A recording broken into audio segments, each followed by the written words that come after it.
अरे अरे अरे अरे गाड़ी खड़ी रहेगी।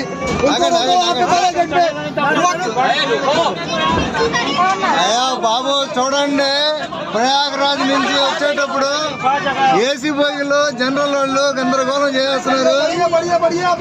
చూడండి, ఇప్పుడు ఎక్కి వెయిటింగ్ ఉండమన్నమాట మీకు కూర్చోడానికి. B2 ఇది, B2 అద్దం కూడా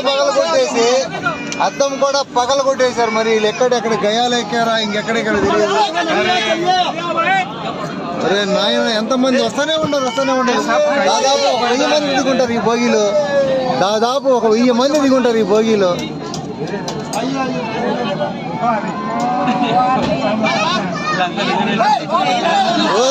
రిజర్వేషన్ చేసుకొని మనం బిక్కుమంటా ఉంటాము.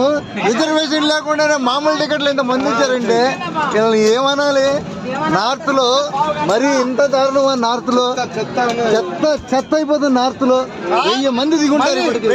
1000 మంది దిగుంటారు అన్న. మీకు చెప్పనా, నీ అనుభవం చెప్పాను ఇక్కడ. ఏం చెబుతా, నువ్వు చెప్పాను అనుభవం.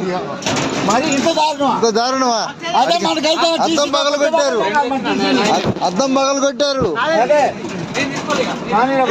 వెళ్ళండి అన్నా, వెళ్ళు అన్నా. మన సీటు 49-52. 49-52కి వెళ్ళనా? లాస్ట్కి వెళ్ళు. బాబు ఖరాబ్ చేశారు. గబ్బు నూకిచ్చారు. దుప్పట్లో వాడేసి ఉన్నారు. దుప్పట్లో బెడ్షీట్లు అన్ని వాడేసి ఉన్నారు. అయ్యో, గందరగోళం చేశారయ్యా. మొత్తం ఖరాబ్ చేశారు. దుప్పట్లు బెడ్షీట్లు అన్ని వాడేసి ఉన్నారు.